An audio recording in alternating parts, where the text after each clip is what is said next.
স্বপ্নকে বিশ্বাস করেই আমি দক্ষিণ এশিয়ার মধ্যে সফলতম হতে পারতাম, তাহলে এত ছোট স্বপ্ন দেখতাম না, আমি পুরো পৃথিবীর মধ্যে সফলতম হওয়ার স্বপ্ন দেখতাম। কিন্তু স্বপ্ন এবং বাস্তবতার মধ্যে অনেক পার্থক্য রয়েছে।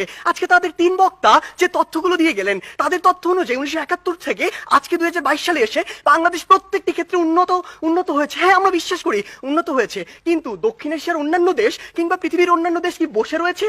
বিজ্ঞ বিষয়ক মন্ডলী একটু লক্ষ্য করুন, 2020 সালের তথ্য মতে বাংলাদেশের যে অর্থনীতি, এটি হচ্ছে বিশ্বের 35তম বড় অর্থনীতির দেশ, যেটা 2035 সালে গিয়ে হবে বিশ্বের 25তম বড় অর্থনীতির দেশ। বাংলাদেশের উন্নতি হচ্ছে, হবে। আপনি যদি ভারতের দিকে তাকান, ভারত বর্তমানে বিশ্বের 7ম বড় অর্থনীতির দেশ, 2035 সালে গিয়ে ভারত হবে বিশ্বের 3য় বড় অর্থনীতির দেশ।